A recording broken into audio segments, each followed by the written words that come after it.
Hey, I'm Heather Brooker, and it's all about the new year. Happy New Year, everybody. On today's episode, I thought we'd share some traditions, tips, and tricks to start the new year off right.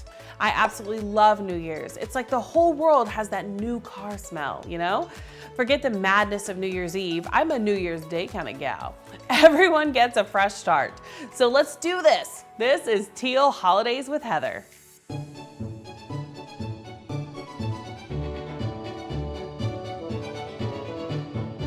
Hey friends, and Happy New Year. I hope everyone watching is recovered from however you chose to roll in the new year. No judgment here if you partied with some champagne or seltzer with other humans in real life or via Zoom, or if you watched a movie and went to bed early. All totally good with your pal Heather. As a matter of fact, the Brookers were all in bed by 10 p.m. So I started a tradition a few years back when Channing, my daughter, was 4. She wanted to stay up until midnight and celebrate, but no. So we found a great compromise thanks to our friend, the internet. And it's this: celebrate vicariously in a different time zone. For years, where we'd find ourselves on the East Coast, we'd watch Big Ben ring in the new year at the stroke of midnight in London. Midnight in London is 7 p.m. Eastern. When we're on the West Coast, like we have been the past several years, we celebrate as if we're in Times Square watching the ball drop at 9 p.m. Now, trust me, a toddler going to bed at 9 p.m. is much easier to deal with on New Year's Day than one going to bed at midnight. Mama knows. We still get the countdown, we still sing Old Lang Syne, we still celebrate with a kiss. But we're warm inside our home, we're putting our kids to sleep while it's still technically December, and no one is crazy groggy or other on New Year's Day. It's a win-win all around and gives us a chance to start the new year fresh as a daisy.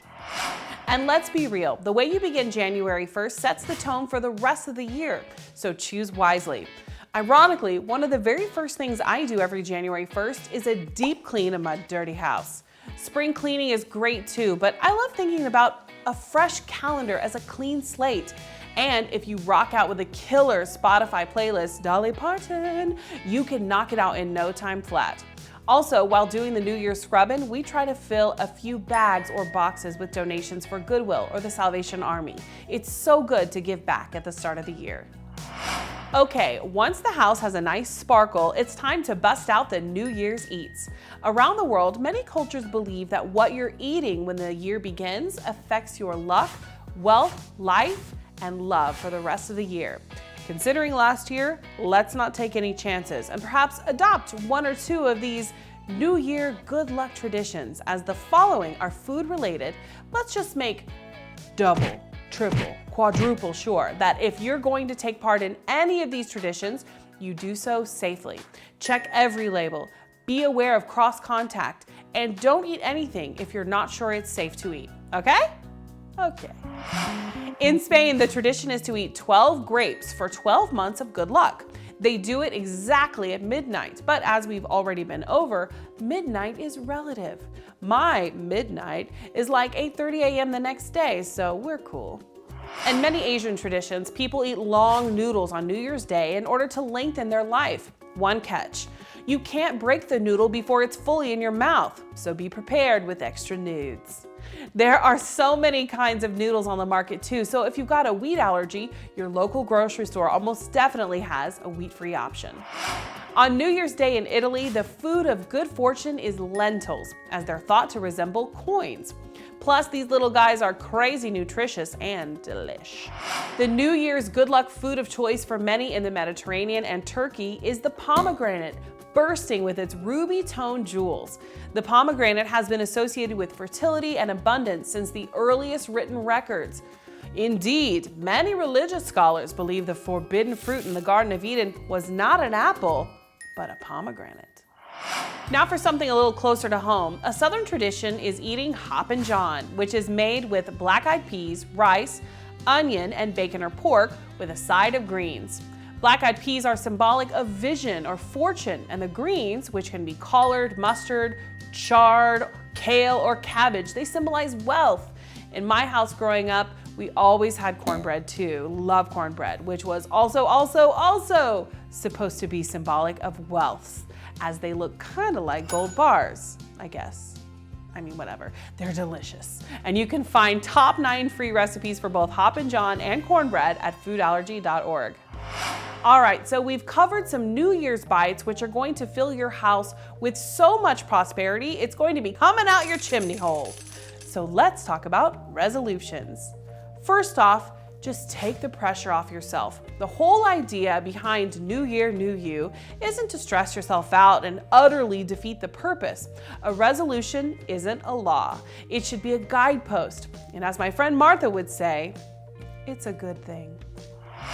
So here are some of my own resolutions and some hints for you along the way too.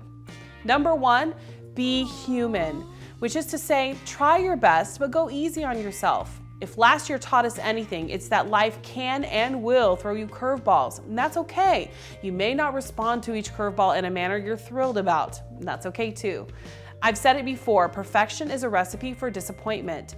I'm resolving to ask myself every day if I tried my best to be the best Heather I could be, and I hope I can say yes every day, but if I can't, that's all right. Number 2, be present. Turn off your phone and enjoy the world around you and the people around you.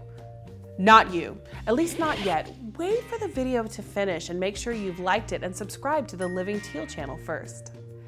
Look, I love my phone. It's awesome. It's my primary device for connecting to loved ones, staying up on the news and sports and playing games, taking photos, posting photos, commenting on photos, going to foodallergy.org.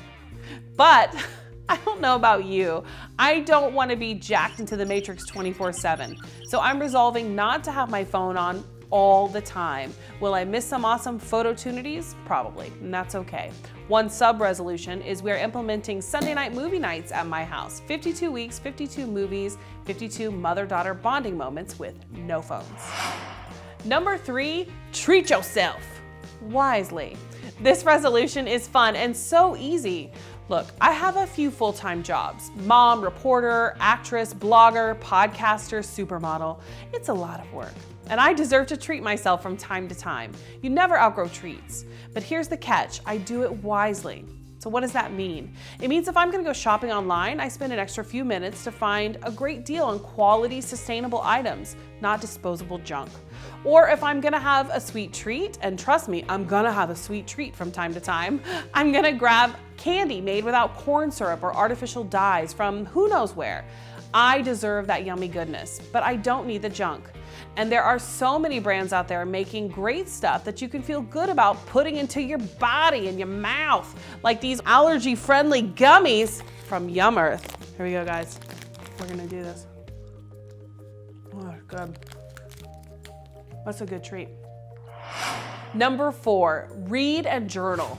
This year, I want to read 20 books and I want to write a little something in my journal every day, not just post on Twitter. I'm gonna be real with you. This resolution has been an annual event for me, and one of these years I'm actually gonna do it. I just know it. Hey, remember resolution number 1?